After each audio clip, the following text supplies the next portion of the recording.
Los caballeros de la mesa redonda.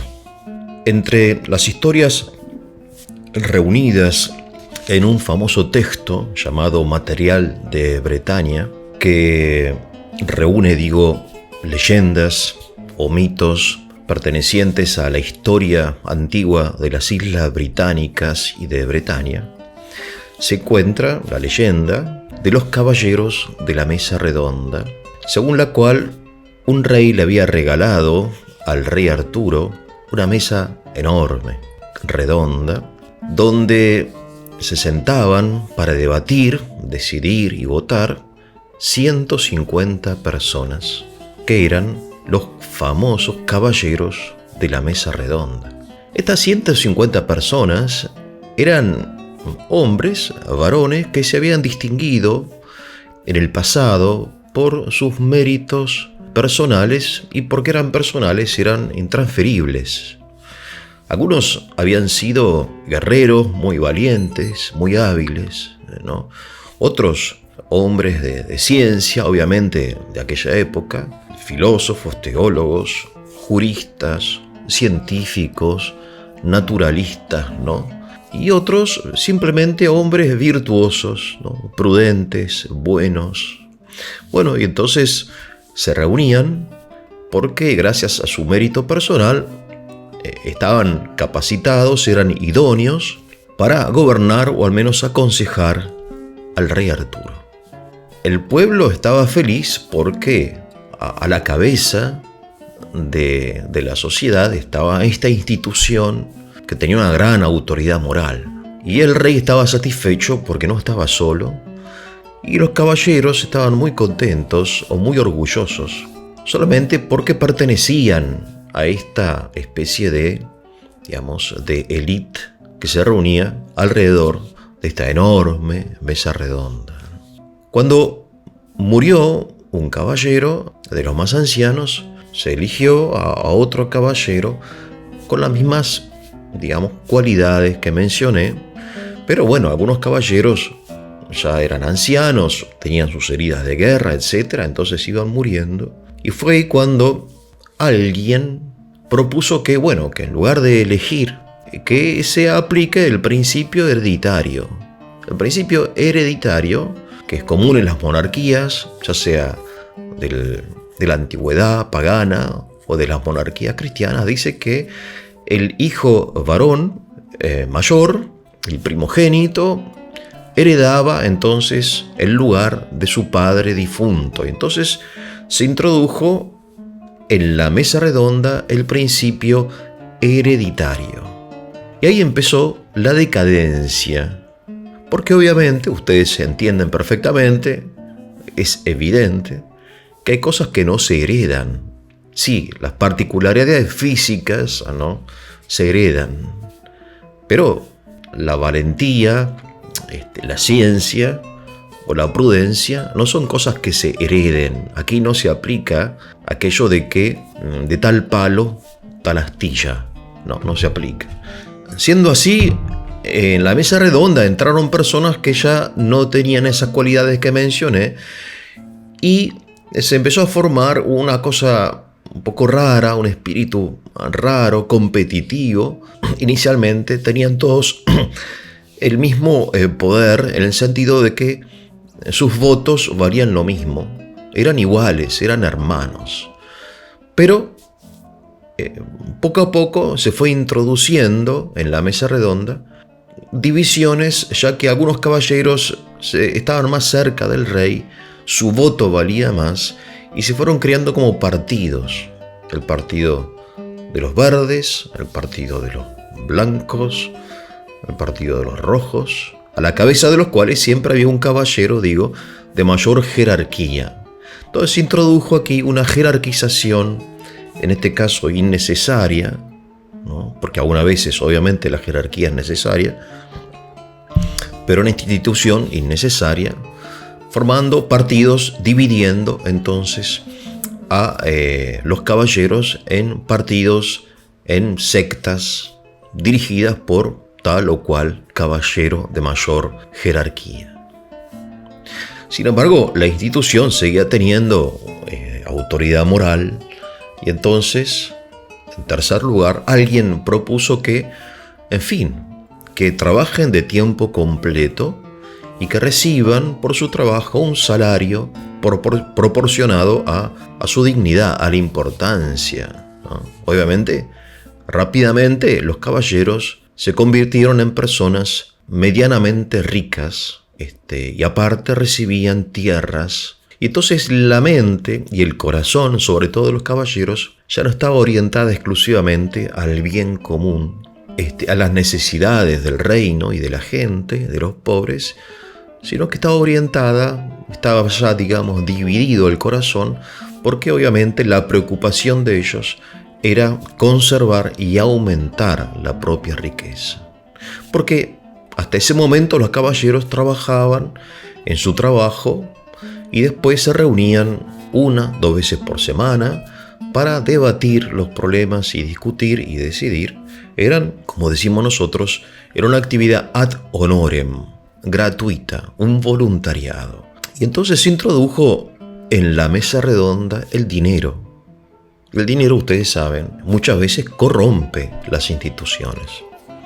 No, obviamente, en las instituciones que son de carácter comercial, que están orientadas a la renta, al aumento de la renta, es normal. Pero instituciones que son orientadas al bien, como un club, o como una iglesia, o como el gobierno, el dinero las corrompe. Y entonces, en cuarto lugar, intentaron ingresar a la mesa redonda hombres absolutamente concentrados, ya no divididos en su corazón, sino orientados al propio beneficio, que no tenían mérito, tampoco tenían un padre en la mesa redonda, y entonces empezaron a crear artificialmente mérito. Entonces le pedían a un monje que escribiese un tratado acerca de, no sé, de los animales, o de las estrellas, o de teología, en fin, y lo ponían a nombre de este hombre, del caballero, del futuro caballero. Entonces presentaba, bueno, yo escribí esto, ¿no?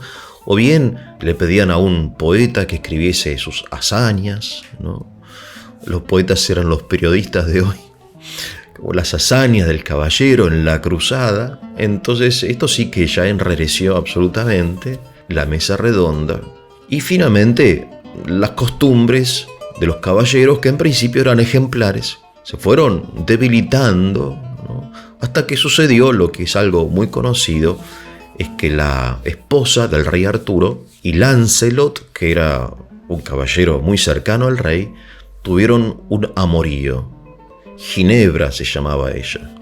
Esta rivalidad entre Lancelot y el rey Arturo provocó una guerra civil que diezmó a la mesa redonda, ya que muchos caballeros se pusieron del lado del rey, muchos del lado de Lancelot, y se mataron unos a otros, ¿no?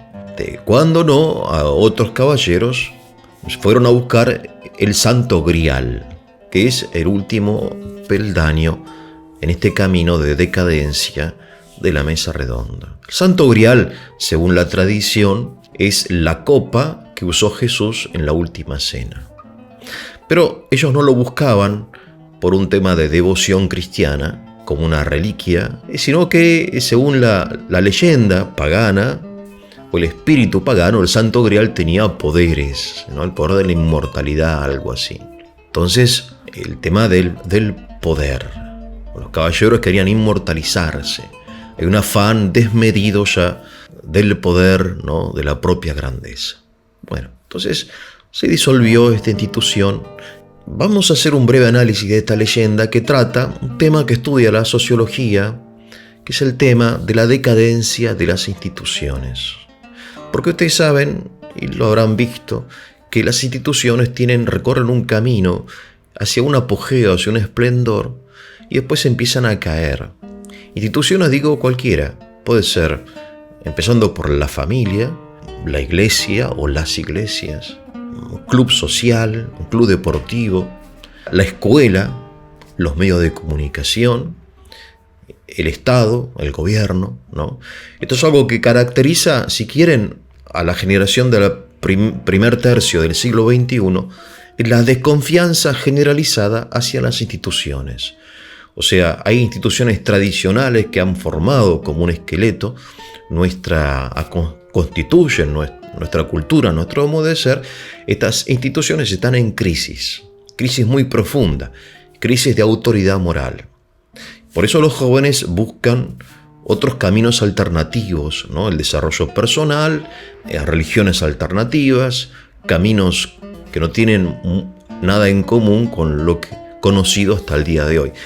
Esta crisis de las instituciones, que es fundamentalmente moral, se ve reflejada, si quieren, como sugerida en la leyenda de los caballeros de la mesa redonda, porque si ustedes lo analizan rápidamente, verán que son los mismos elementos que han provocado y que provocan la caída, la decadencia, la corrupción de las instituciones nuestras y el alejamiento de la gente de ellas, ¿no? Bueno, el principio hereditario, obviamente, es un principio extraño, no en todas las cosas, pero sí en esto, ¿no? Porque hay cosas que, repito, no se heredan. Después, esto de la jerarquización inútil, que muchas veces nosotros vemos, que de repente en un club o en la política, en el Senado, en la Cámara de Diputados, aparecen camarillas, sectas, poderes que no están, no pertenecen ni a la letra ni al espíritu de la Constitución, o etcétera, ¿no? En fin, después el dinero, obviamente, ¿no? Siempre el dinero, que es un elemento obviamente necesario en nuestra vida, pero que es muy peligroso cuando se trata de instituciones orientadas al bien común, ¿no? Ingresan personas orientadas al dinero, ya atraídas, no por su deseo de participar en la construcción del bien común, sino por su deseo de tener mayores ganancias, ¿no? Personas, en fin, ya que han perdido, como dicen, el espíritu. Es una expresión muy linda y que define el gran problema, la pérdida del espíritu, pues el afán del poder representado en el Santo Grial y después la corrupción de las costumbres representado en esta rivalidad producida por el amorío entre Ginebra y Lancelot, ¿no? Que después vemos, obviamente, con gran tristeza, la corrupción de las costumbres en instituciones que tienen una enorme historia, ¿no? Y una gran autoridad moral, como puede ser la Iglesia, ¿no?